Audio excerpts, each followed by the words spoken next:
Okay, 7.4 annuities. This particular problem is in the 3M course, and it is, I believe, either 8.4 or 8.5. So these definitions, you need to know these definitions. First of all, regular payments is payments of equal value made at equal time periods. Annuity is the sum of money paid as a series of regular payments. Ordinary annuity is an annuity for which the payments are made at the end of each payment period. A simple annuity is an annuity for which the compounding and payment periods are the same. So in this course, we're going to be looking at an ordinary simple annuity where it's the payments are made at the end of the period, but the compounding and the payment periods are exactly the same. So basically, you can't make weekly payments but have interest compounded monthly. That doesn't work for the formulas we're going to use in this course. So that's why I'm telling you right now, we're looking only at ordinary simple annuities. First, before we look at an example, we need to look at the formulas, or formula. This is known as, I call it, the RAIN formula. Now, the RAIN formula can be written one of two ways. The first one is where the R is in the numerator. The second one, where R has been removed from the numerator and brought to the outside. Either or, both of these formulas are exactly the same. The reason why is that this R right here has a denominator of 1. So this R would normally be multiplied by the numerator, and the denominator of R would be multiplied by the denominator, which is why this formula can be used. I like the second one more, and it's more one that's used more frequently. So this is known as the RAIN formula. So we have a pin is a pain in the rain. This is the RAIN. And tomorrow, or the next unit, we're looking at the princess formula, the PRIN. So I pretty PRIN. So in this case here, RAIN only, folks. All right. So this is a realistic look of what you could do in order to have $1 million by the time you're 55. So whether you're Basil or anyone else, you have the potential of having $1 million by the time you're 55. How? Well, this particular question is an application question.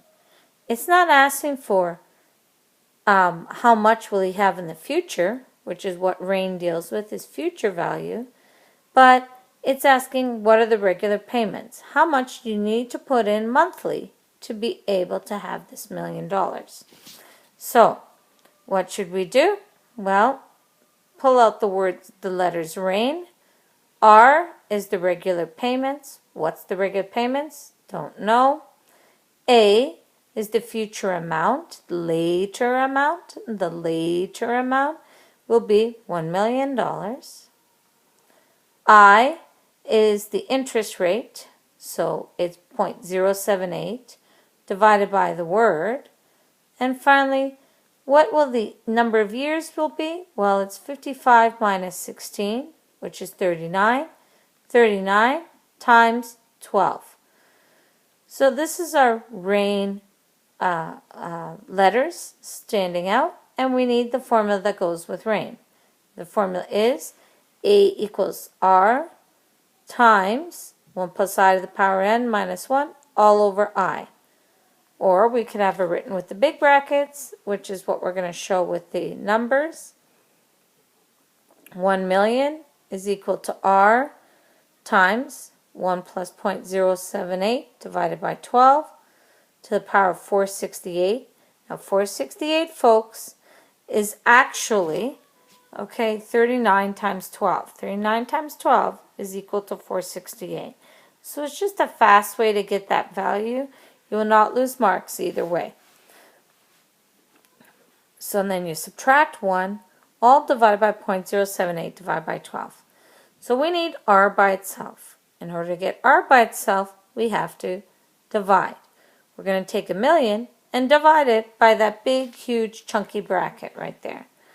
That big, huge, chunky bracket, 1 million divided by that, will give you the R value. The R value is equal to $329.25. Yes, folks, you read that correctly. $329.25 will give you $1 million by the time you're 55. Shocker, eh? Now, this rate of return is not something you can just put in a regular account.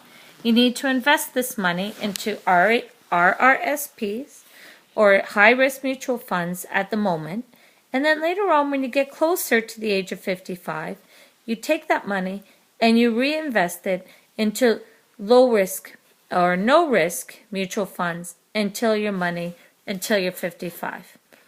This is not a bad way to get yourself ready for your retirement. $329.25 turns out to be roughly $83 every single week. For some of you, you could actually save this. All right, let's go. Now, how am I going to make that last question, which was application, into inquiry? Well, folks, it's a matter of changing the last sentence. We can change the last sentence in the previous question to how much interest did Basil earn? So, if we look at the last equation, let's look at the last unit for a second. So if I change this last section right here, and I said how much interest did Basil earn? So again, how much interest did Basil earn? That will definitely be an inquiry question. Let's go back to the other page. And again, I changed the question to that. So we need to find out how much he earned.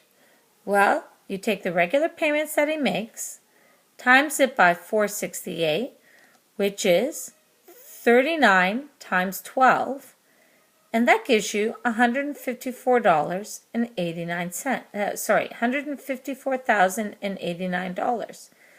This is how much money you're putting in. This is your cash you're putting in to this investment. How much interest did Basil earn, folks?